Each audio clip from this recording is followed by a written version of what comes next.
Romanos capítulo 8, versículos 18 a 25.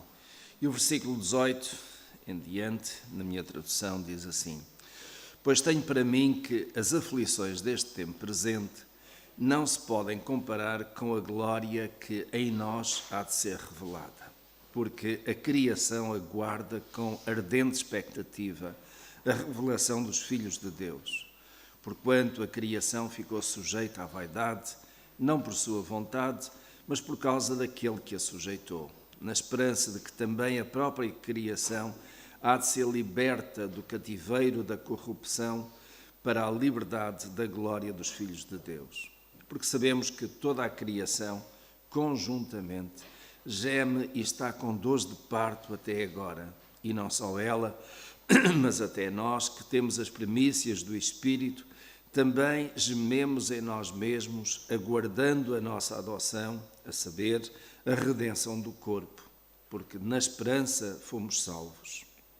Ora, a esperança que se vê não é esperança, pois o que alguém vê, como espera. Mas se esperamos o que não vemos, com paciência o aguardamos. E até aqui. Até aqui. Expectativas. Eu tenho circundado a palavra expectativa no versículo 19. Porque a criação aguarda com ardente expectativa. Meus irmãos, expectativas é aquilo que nós esperamos, é aquilo que nós desejamos que aconteça.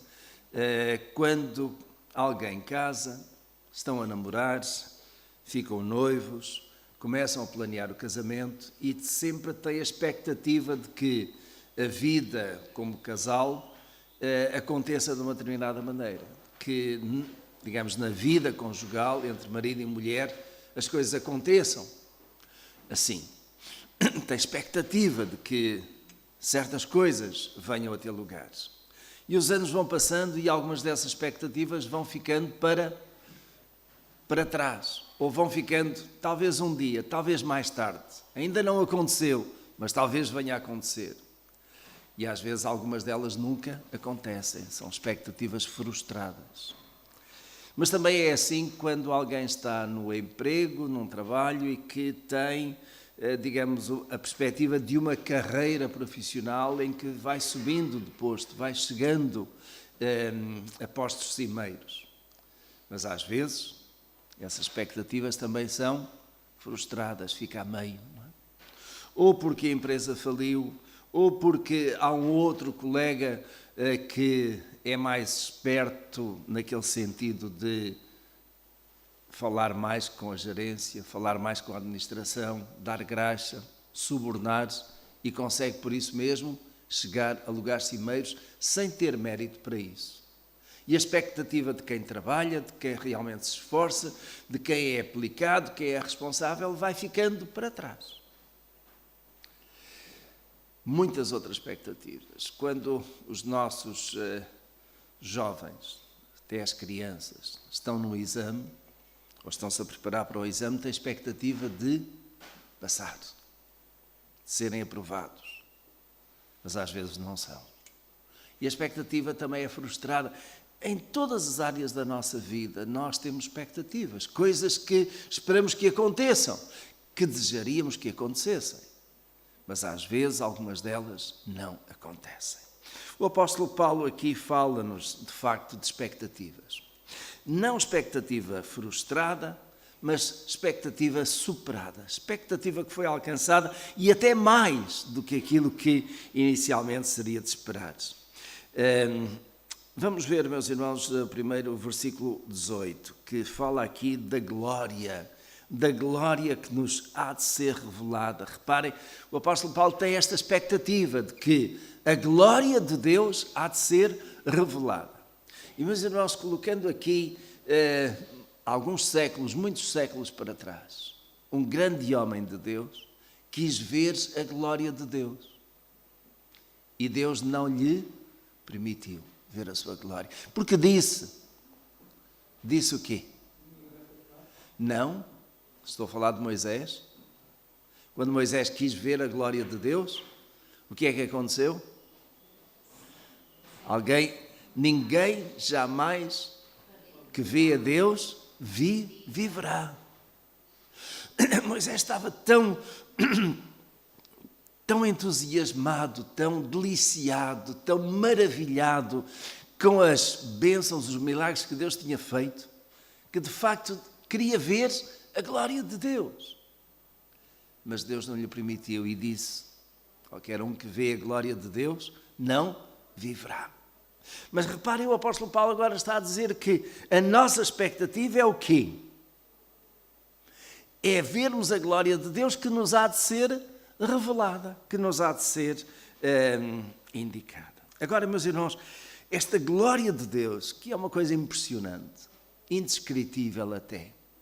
Indescritível porque ninguém viu a glória de Deus e viveu, à exceção de um que nós encontramos nas Escrituras. Lembram-se de Isaías quando foi ao templo? Ficou deslumbrado, impressionado. Porquê? Porque ele viu a glória de Deus. E de tal modo Isaías viu a glória de Deus e ficou tão deslumbrado que ao mesmo tempo ficou aterrorizado. Porquê? Ai de mim, que sou homem de lábios impuros, e vi a glória de Deus. Porque Isaías sabia isso mesmo. Que se alguém visse a glória de Deus, seria morto na hora. Não viveria. Mas o Senhor concedeu essa bênção especial e única a Isaías de ver a glória de Deus.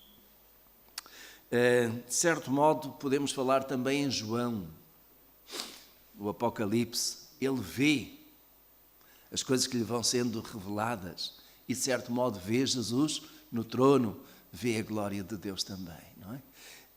Digamos, alguma coisa que é realmente impressionante. Mas reparem, meus irmãos, o verso 18 tem aqui, com esta expectativa da glória de Deus, tem a realidade.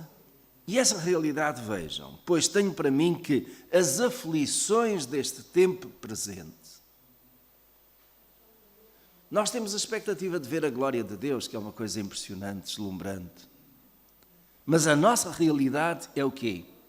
Aflições.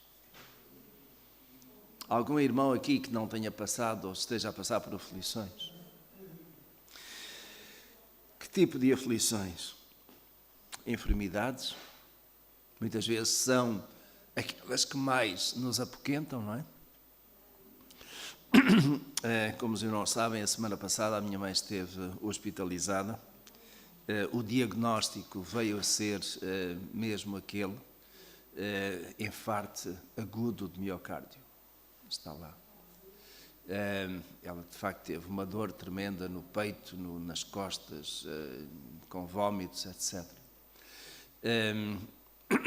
Fazendo diálise pelo meio, tendo feito um cateterismo que a deixou com hemorragias no ponto de introdução da veia para a introdução do catéter. E foram algumas horas. Ela tem estado prostrada, sem forças. O meu pai também já sem forças, e nós acabámos por ir lá na quinta-feira, como tínhamos previsto. E custou ver a minha mãe já muito abalada, sem forças. Ficou na cama todo dia, já não conseguia levantar-se, porque tinha sido uma sucessão de 5 dias de aflições. E são as aflições do tempo presente. E, meus irmãos, aquilo que nós procuramos transmitir, e eu falei com ela sobre a fé, e ela afirmou a fé dela, desde pequenina. Durante anos, uma fé mal esclarecida, mas foi a fé que lhe transmitiram. Até que chegou um ponto em que realmente se converteu ao Senhor e se entregou completamente e sentiu a presença de Deus. E tem vivido essa fé. E ela ainda está presente. E eu peço a Deus que lhe mantenha essa fé até ao dia da chamada. Mas, de facto, os últimos anos têm sido para ela e para vários outros irmãos um tempo de aflição, de sofrimento, por causa da enfermidade. A idade avançada também. Vai pesando e vai deixando as pessoas sem forças. E aquilo que deve ser mantido em todos eles é esta expectativa de um dia lhes ser revelado o quê? A glória de Deus. Oh, meus irmãos, não há nada mais maravilhoso do que isso que nós podemos esperar. É exatamente aquilo que nos equilibra, aquilo que nos dá ânimo, que nos dá vigor. Eu neste momento sofro, eu passo por aflições, seja resultado de enfermidades, seja por causa da minha fidelidade a Cristo e perseguições que há neste momento por todo o mundo. Meus irmãos, seja aquilo que for que causa aflições, esta é a nossa expectativa. Eu irei ver a glória de Deus. Essa glória há de me ser revelada. Eu irei estar face a face com o meu Redentor, com o meu Jesus. E essa, meus irmãos, é a grande esperança, é aquilo que nos mantém vivos na fé, não é? Sim, irmão Santos.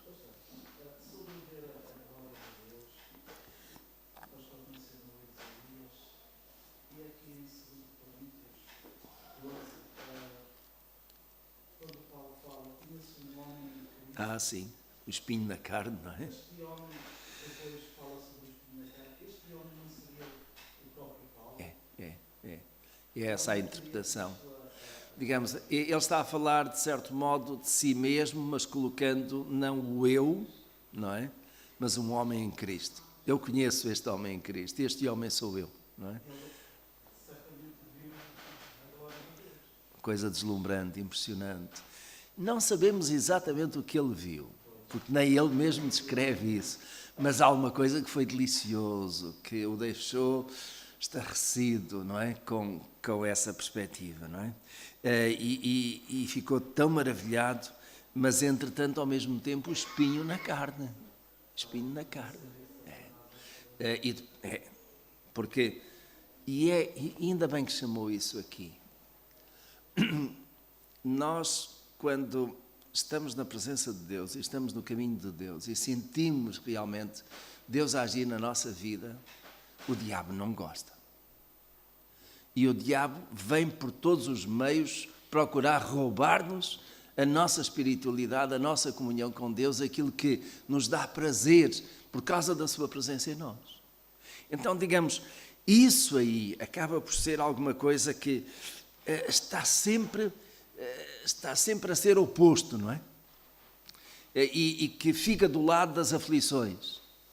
As aflições, e eu mencionei, digamos, duas delas aqui, não é? A enfermidade, que muitas vezes, de facto, é muito, muito forte, muito sentida, muito doída, mas também as perseguições ou as consequências da nossa fidelidade por Cristo.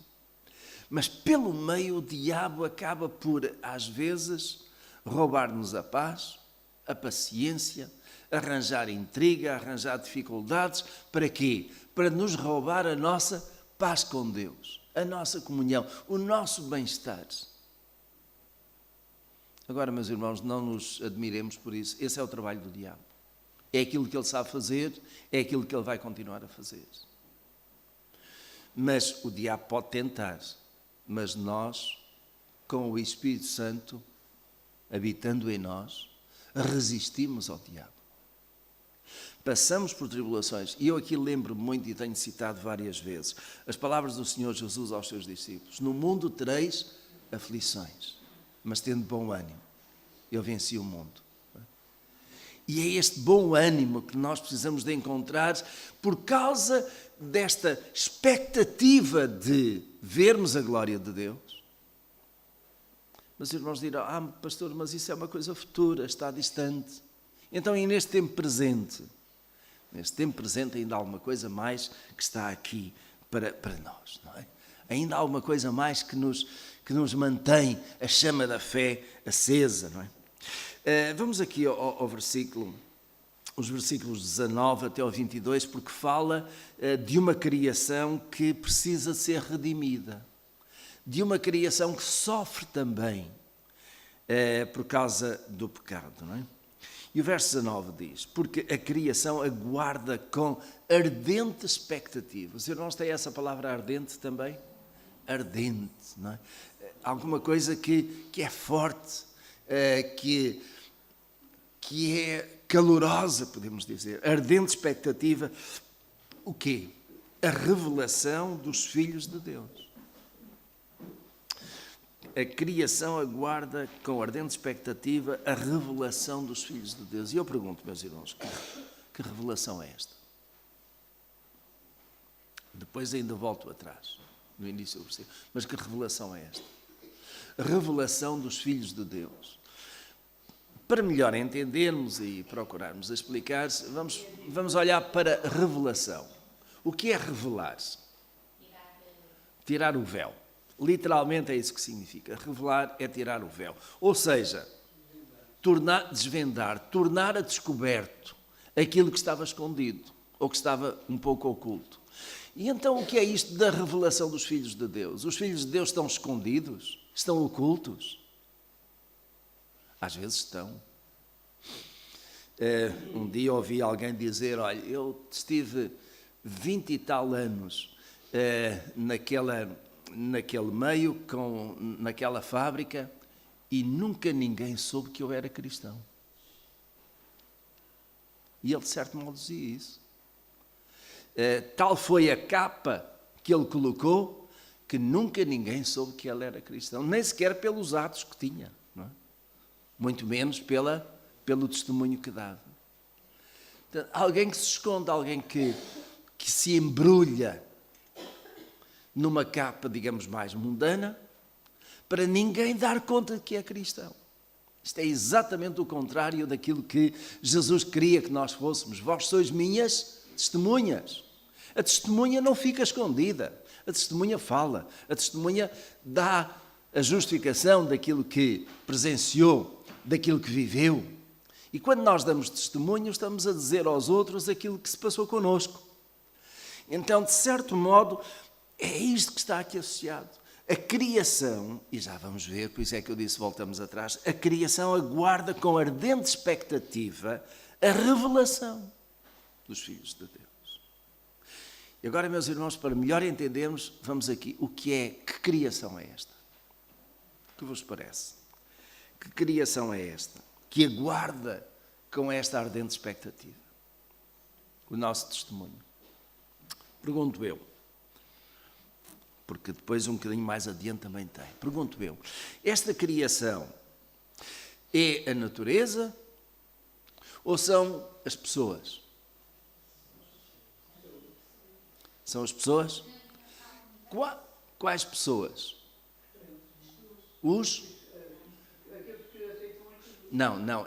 Quando fala aqui criação, a criação aguarda com ardente expectativa a revelação, digamos, dos filhos de Deus.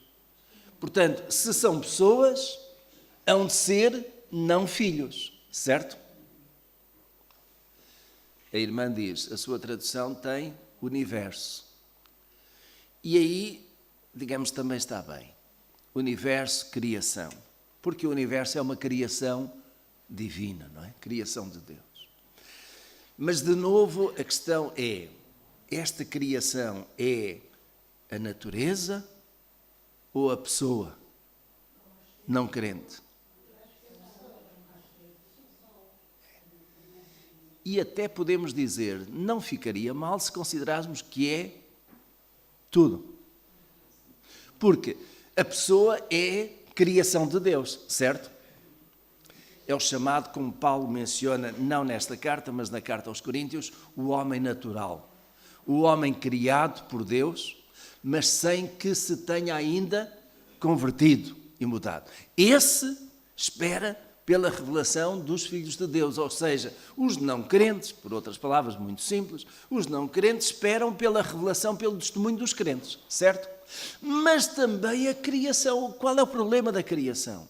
Os irmãos olham às vezes à vossa volta e veem como está a criação. Aliás, Paulo diz aqui que esta criação, verso 22, geme e está com dores de parto. E digamos, este gemer com dores de parto, aquelas que são mães ou foram mães mais recentemente, ainda se lembrarão com certeza do que foi aquelas dores de parto, não é? A ideia de gemer com dores de parto é porque a dor é forte, a dor é aguda. Não é? Eu não gemi com dores de parto, mas gemi com o parto que a minha esposa teve, do João, que eu assisti. E de certo modo eu gemi também, porque naquela altura, digamos, foi numa clínica privada, acabou por ter que ser, mas a minha esposa, que era magrinha, bem mais magra do que é agora, e eu também era na altura, mas, digamos, a médica estava a querer tirar o João, parte natural, mas o bebé tinha dado a volta, ao contrário, e então não havia meio de sair. E foi muito complicado porque teve que ser com forceps, com chamados ferros, não é? Assim a linguagem. E foi doloroso. Aquilo que era para ser um parto sem dores, porque a médica procurou convencer-nos disso, foi um parto com muita dores. Não é? E isso eu ainda me lembro. Não que tivesse sentido eu no meu corpo, mas senti no meu coração e, de certo modo, foi ali um tempo difícil, foi cerca de 1 hora, não é? Então, o que é isto de que a natureza geme com as dores de parto?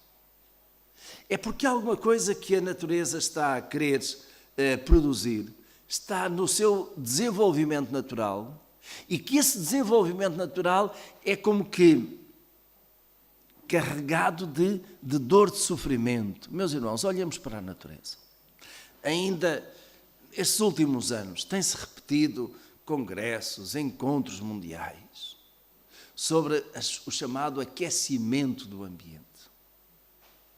E toda a gente está preocupada com o aquecimento do ambiente porque, se de facto não for feito nada, a temperatura ambiente a nível mundial vai aumentando e basta aumentar 1 grau é o suficiente para derreter muito gelo nos polos. E isso significa o quê? Alteração do habitat natural, enfim, daqueles animais, mas também inundações. E isto provoca depois, a nível de correntes marítimas e correntes de ar, grandes circulações que alteram e fazem com que haja tempestades fora do tempo, fora do lugar. O chamado El Niño é alguma coisa que já se fala há muitos anos, por aí, e que são as alterações climatéricas. A natureza está mudada, porque o homem não consegue conter a poluição que faz. E só estou a falar aqui, neste momento, apenas da poluição atmosférica. Nós produzimos uma carga de CO2 que altera fortemente aquilo que Deus criou. E a natureza geme. E como é que a natureza geme? Manifestando sinais de que está em agonia. Digamos, estas alterações climáticas são um desses sintomas. O outro também são, digamos, as cargas poluentes lançadas nos mares e nos rios. E os irmãos às vezes veem as notícias de que um rio está cheio de peixes mortos porque alguém fez uma descarga poluente durante a noite. Como às vezes nas redes de pesca vem o peixe juntamente com plásticos e outros detritos que são lançados. Digamos, a natureza geme. Geme porque de facto não foi para isso que ela foi criada. O homem tem feito mal o seu trabalho. O homem foi colocado como mordomo, como administrador, governador do ambiente. Foi uma tarefa que Deus lhe deu, não foi? Cuidarás deste jardim. Mas o pecado veio estragar tudo. E é este pecado que está imbuído na natureza e que faz com que a natureza esteja em agonia. Porquê? Porque o homem usa mal os recursos que tem. E ao usar mal, naturalmente que vai estragar-se. Digamos, muito resistente, apesar de tudo, tem sido este planeta. com tudo aquilo que lhe tem feito. Mas os irmãos têm noção, por exemplo, que todos os dias, e eu digo isto sem ser cientista, mas é aquilo que eu me apercebo, todos os dias há terremotos neste planeta. Às vezes são de intensidade tão baixinha, 1, 2, 3 graus, que nem produzem efeitos, digamos, nem são noticiados. Só são noticiados aqueles de grau 6, 7, que destrói uma localidade, provocam tantas mortes. E, meus irmãos, isto é o quê? É a natureza a gemer. Porque, de certo modo, o centro da Terra é que está ainda, é uma massa, um magma, que está a altíssima temperatura. Às vezes acaba por ser atingido, digamos, naquela parte mais envolvente, e provoca desequilíbrios de pressão. E desequilíbrios de pressão e de temperatura fazem com que a Terra estremeça. A natureza geme. E o homem depois, o que é que faz? Queixa-se de Deus, não é? A culpa é de Deus. Quando a culpa é do pecado, é do mau uso que o ser humano faz. E esta natureza reclama também, clama por libertação, clama também por remissão. E isso vai acontecer. É interessantíssimo, não é? Quando nós chegamos a Apocalipse capítulo 22, o que é que nós lemos? E vi, disse João, vi novos céus e nova terra. Porque e a terra e o mar já não existem mais. Ou seja, esta natureza, esta criação de Deus, este universo de Deus, que é céus e terra, vão ser renovados. Mas sendo renovados como? Vão ser destruídos e feitos novos. Que maravilha, meus irmãos. E é interessantíssimo, digamos, neste contexto. Ou seja, aquilo que aconteceu com Jesus, o seu corpo foi afligido,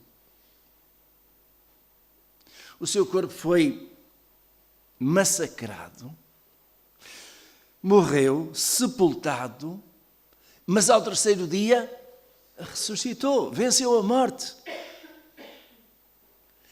Nós também, espiritualmente, somos feitos de novo, não é?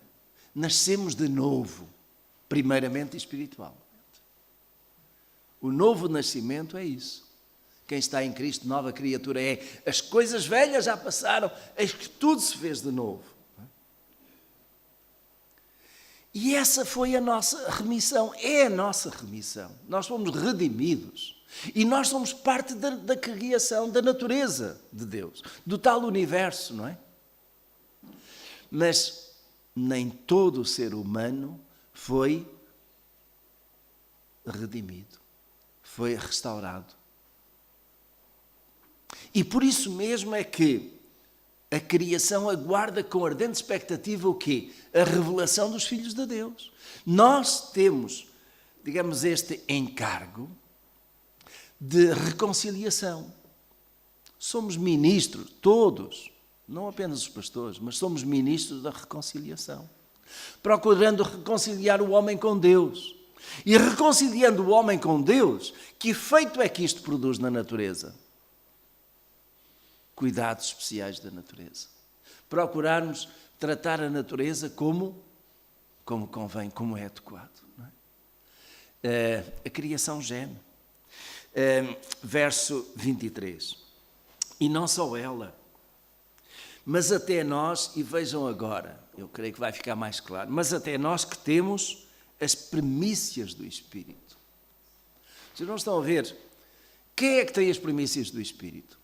São os crentes, certo? Portanto, os não crentes aguardam que aqueles que têm as primícias do Espírito lhe deem testemunho e levem a alteração na sua vida. Também gememos em nós mesmos, aguardando, final do verso 23, aguardando a nossa adoção, a saber, a redenção do nosso corpo. Porque a redenção da nossa alma já está conseguida, já está feita, não é? Nós fomos redimidos, mas redimidos na nossa alma. Redimidos é resgatados. A nossa alma que pertencia ao diabo já não pertence mais, ela foi resgatada. Mas o nosso corpo ainda não. O nosso corpo ainda está sujeito às tentações, às doenças, à própria morte. Até que, como Paulo escreveu em 1 Coríntios capítulo 15, onde está a morte, o teu aguilhão. Onde está o inferno, a tua vitória. Tragada foi a morte, não é? Pela vitória de Cristo Jesus, não é? Então, o nosso corpo também um dia será redimido. Redimido das cinzas, redimido do pó, redimido da boca dos peixes, não é? Só estou aqui a usar uma figura de linguagem. Mas o mar e a terra hão de dar os seus mortos. Redimidos também no corpo. E nós esperamos, mas reparem, é interessantíssima a palavra que é usada aqui. Nós aguardamos a nossa adoção. E adoção é o quê? É passarmos a pertencer a outros senhores. Passarmos a ter um outro pai. Não é isso? Bom, mas eu pergunto, nós não fomos já adotados pelo Pai?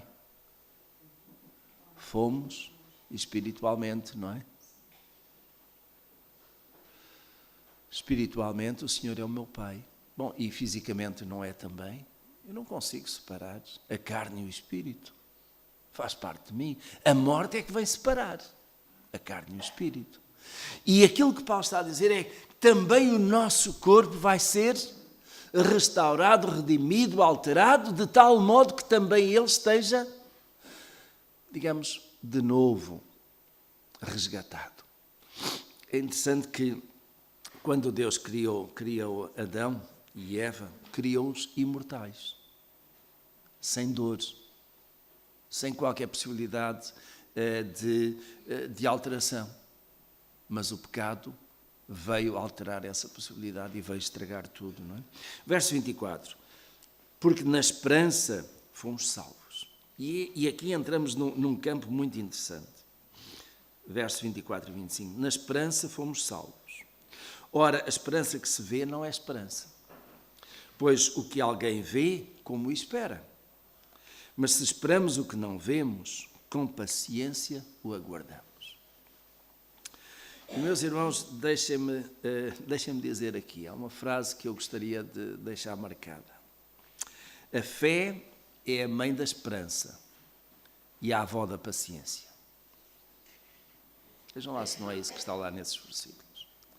A fé é a mãe da esperança e a avó da paciência. Vejam o parentesco que eu arranjei aqui.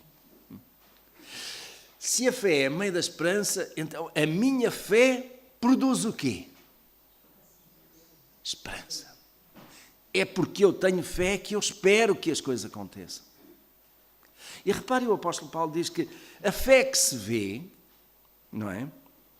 Ou melhor, a esperança que se vê não é esperança. Se eu vejo, eu já não estou à espera. Eu estou à espera de alguma coisa que ainda não vi, que ainda não aconteceu, que ainda não apareceu. Não é? Então, a minha fé produz esta esperança. Esperança de quê? Que esperança é que nós temos, meus irmãos? Digam-me lá. É da salvação. Mas podemos até alargar o leque aqui. Que esperança é que nós temos? Olha, desde já, nós estamos vivos, mas um dia iremos morrer. E temos esperança de quê? De que nessa altura, a nossa alma vá para onde?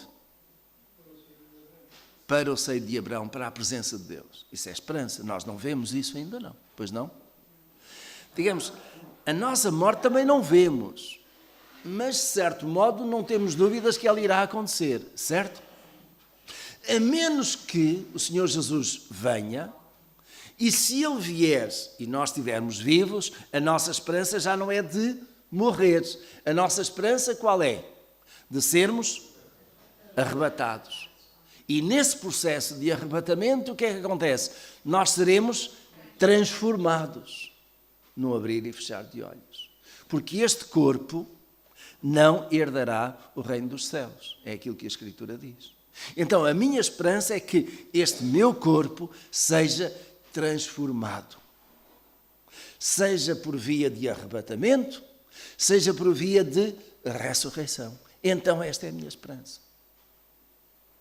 E isso, meus irmãos, tem outras implicações. Quais são? Sendo eu arrebatado ou ressuscitado, como é que eu vou, digamos, até mesmo naquele momento em que antes da ressurreição, e a ressurreição poderá vir lá mais para diante, quando acontece a morte, como é que vai estar a minha alma? O irmão Américo disse, vai estar no seio de Abraão, creio que foi o irmão Fernando que disse, vai estar com Deus, tudo isso está certo. A minha alma vai estar como? Em sofrimento? Vai estar em paz? Vai estar em gozo? Vai estar tranquila? E tranquila não é a mesma coisa que paz, é? Não vai estar mais sujeita a qualquer ataque do diabo?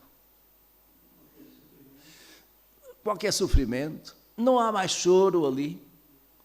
Porque eu vou estar tranquilo, em paz, na presença do meu Deus. Mas aí, de certo modo, é apenas uma parte de mim, não é? Porque o meu corpo ficou para trás. Mas ainda assim, meus irmãos, já é paz, já é gozo, já é satisfação. Porque aqueles que não têm isso e que estão do outro lado, vão estar em sofrimento já. E alguns dizem, o inferno é aqui. Às vezes esta vida é um inferno. Mas ainda assim não é nada comparado com o inferno que está para além do outro lado. Aquele inferno que não se vê. O inferno aqui é um inferno que se vê, que se sente. Seja na nossa vida, seja à nossa volta. Mas não é nada comparado com o inferno que está do outro lado, que está depois. Mas a minha esperança, aquilo que é a minha ardente expectativa, é que quando eu morrer, a minha alma vai estar tranquila na presença de Deus. Mas não é só aí que está a minha esperança. A minha esperança está, digamos, com alguma coisa mais. É que, passado o tempo de Deus, quando chegar o dia da ressurreição ou do arrebatamento da igreja, eu vou estar numa presença ainda mais perto de Deus. E o meu corpo já estará feito de novo, não é? Eu vou recuperar a minha parte física também, mas vou recuperá-la de uma forma que... Isso mesmo, estava à espera que isso saísse, incorruptível, sem contaminação, sem qualquer mácula, imortal. É assim que Paulo descreve isso, e essa é a nossa esperança, em 1 Coríntios capítulo 15, aquele capítulo longo, 58 versículos, sobre a ressurreição, começando pela de Jesus e por aí fora. E chegará um dia em que, e Paulo pergunta para responder, com que qualidade de corpos nós iremos ressuscitar? Semeia-se corpo corruptível, nasce incorruptível. Semeia-se mortal, nasce imortal. Semeia-se assim, nasce assado. Coisa tremenda que vai acontecer. Essa é a minha esperança, meus irmãos. É a vossa. Amém? Alguns ainda estão com dúvidas. Espero que não. Amém? Essa é a nossa esperança. É isso que realmente mantém a nossa... E reparem, a nossa fé produz a esperança, gera a esperança.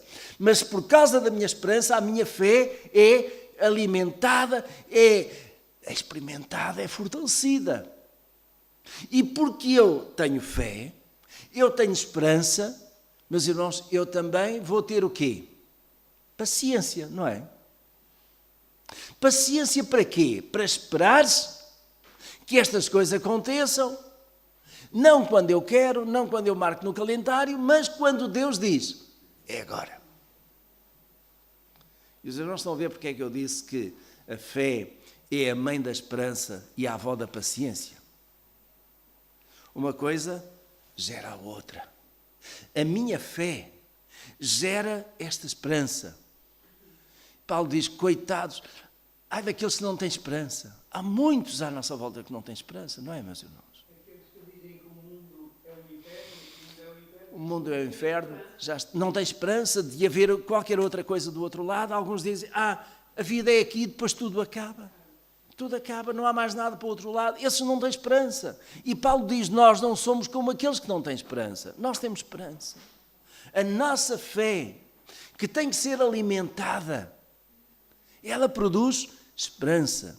E porque eu tenho esperança, eu sei que no tempo de Deus as coisas hão de acontecer. E eu tenho que ter paciência. E tenho que ter paciência, meus irmãos. Quando eu hoje tenho alguma doença, quando eu estou a passar por alguma tribulação, quando eu estou a passar por uma aflição, eu tenho que ter paciência. E paciência para quê? Para ir suportando isso, na esperança de que as coisas melhorem, porque a minha fé está num Deus que não falha, num Deus que é todo-poderoso. Vocês não estão a ver como tudo isto está tão ligado. Fé, esperança, paciência. E mal de nós, não digo ai de nós, mas mal de nós, se enfraquecemos em algum destes pontos. Se começamos a perder a esperança, se a nossa paciência se esgota, porque parece que Deus não responde às nossas orações. E às vezes parece isso, não é? Nós oramos, pedimos isto, seja emprego, seja saúde, seja bem-estar, seja bons relacionamentos, e as coisas não acontecem. E com isso parece que a nossa paciência se esgota, porque já não temos forças para mais. E, meus irmãos, aí nós temos que vir aonde? À fé. É a nossa fé que tem que ser fortalecida. E como é que a nossa fé é fortalecida? A Escritura diz, a fé vem pelo ouvir. Ouvir a palavra. Ouvir de Deus. Ouvir aquilo que Deus tem para dizer, seja no culto, através do estudo bíblico, da oração, seja da nossa comunhão íntima com Deus em nossa casa. A fé vem por aí, a fé é alimentada. Meus irmãos, eu agora digo, ai de nós se não alimentarmos a nossa fé. Ela vai esmorecendo. E ai de nós, digo eu também, porque a Escritura o diz. Ai de nós se eu for, não diz nestes termos, mas a ideia é esta. Ai de nós se eu for uma brasa fora do braseiro. O que é que acontece às brasas fora do braseiro? Estão cheias de calor, estão cheias de fogo, mas vão-se apagando. E aqueles que não vêm à escola dominical, não vêm aos cultos, não alimentam a sua fé, ela vai enfraquecendo. E, meus irmãos, quando a nossa fé está mais fraca, o diabo ainda ataca mais. E nós sentimos mais frágeis, mais vulneráveis. Por isso a Escritura diz em Hebreus que nós não devemos abandonar a nossa congregação, como é costume de alguns. E a ideia de congregação é o lugar onde nós estamos, é o lugar onde nos sentimos bem, onde cultuamos a Deus. Se não for aqui, que seja noutro lugar, mas a ideia geral é, eu não vou abandonar a comunhão com os irmãos, onde juntos vamos buscar a comunhão com Deus e o alimento para a nossa fé. Os irmãos experimentem ficar os próximos 7 dias sem comer nem beber. Próximo domingo falamos. Aqueles que conseguirem chegar aqui. Podem vir numa ambulância. É. Sim. O irmão Samuel levantou o braço, não sei. Sobre o corpo incorruptível, vamos ter um corpo, eu direi, poderá ser até em carne, duvido que seja, prefiro chamar-lhe, porque é assim que eu entendo, um corpo espiritual. Um corpo que não tem mais sujeição à fome, à doença, à dores, ao cansaço. Um corpo que é visível, sim, é um corpo visível, um corpo espiritual. Um corpo completamente imortal e inatacável por qualquer doença, qualquer tipo de pecado, seja o que for, simplesmente também porque o pecado vai ser completamente banido. Satanás vai ser lançado no fogo, no lago de fogo e enxofre, e não mais terá qualquer possibilidade de nos atacar. Mas iremos ter corpos transformados, como pessoas. Mas manteremos a nossa identidade enquanto pessoas. Mas tal como, por exemplo, o corpo de Jesus, que pôde atravessar a porta ou a parede e chegar junto dos discípulos, sem que entrasse pela porta ou pela janela, não é? O corpo de Jesus permitiu isso. Um corpo transformado, um corpo diferente. E isso é a nossa esperança. Não é? A Escritura diz que carne e sangue não entrarão no reino dos céus. Portanto, nós não entraremos no reino dos céus com este corpo. Será um corpo transformado. E será transformado num abrir e fechar de olhos. Será transformado ou na altura do arrebatamento ou quando for depois para a ressurreição. Será um corpo completamente diferente. Meus irmãos, vamos ficar por aqui.